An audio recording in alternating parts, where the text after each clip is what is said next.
Our team is presented with 3 cases to identify our riskiest supplier using a weighted risk analysis, calculate working capital changes and obsolete inventory in one of our plants, and identify production constraints and provide production efficiency recommendations in one of our production facilities. We identified 6 risk domains with 9 risk factors and the riskiest supplier.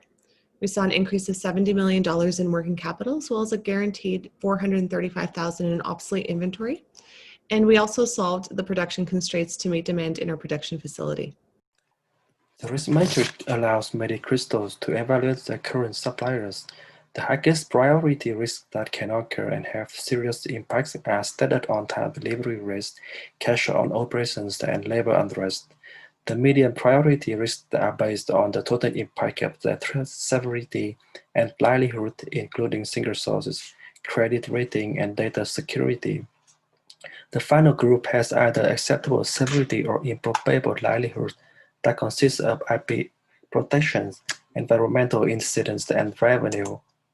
The 9 factors in the previous slides classified it into 6 domains: finance, credit, logistics, compliance, data, and regulatory.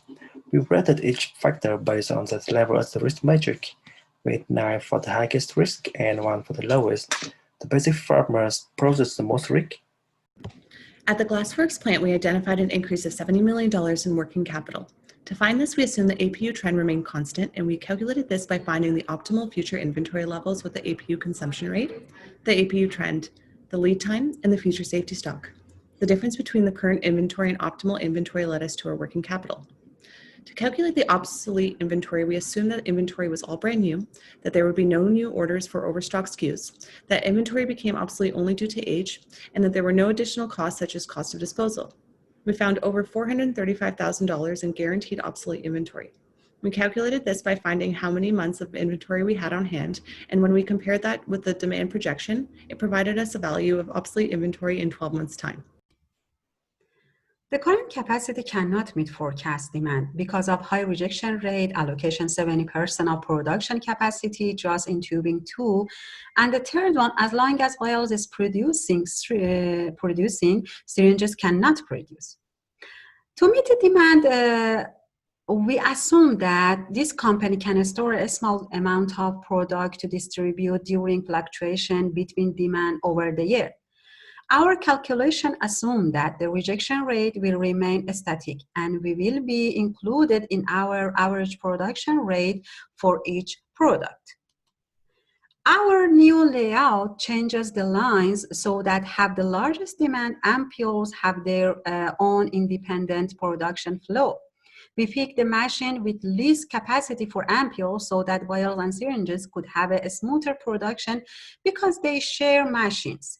Based on our calculation, the average amount of each product we need to produce weekly is 6 lots for ampoules, 4 lots for vials, and 5 lots for syringes. Some assumptions we made are that the machines can work independently from another regardless of which product is being worked on before or after in the flow. That machine take 1 hour to change, and that the machines can hold buffers between one another. Our production schedule shows we can meet the required demand for all 3 projected quarters. We believe that the plant manager and the vice president of production have different opinions because the plant manager sees that given the current capacity constraint, there would be too many bottlenecks caused by the capacity as well as high rejection rate. The vice president can identify that unused capacity and can see if there is an increase in stoppage. She could authorize 24/7 production. For the risk assessment, we suggest reducing reliance on single-source suppliers and improving the standard on-time delivery rate. For the Glassworks facility, we suggest factoring in inventory turn ratios and focusing on the top 20% of inventory holdings to have the most impactful changes. For Fabricatas, using the Six Sigma method would reduce rejection rates to meet the industry standards at the bare minimum. In conclusion, by supporting our suppliers, reimagining our manufacturing, and tightening our inventory, we believe we are ready to take on the challenge of stopping COVID-19.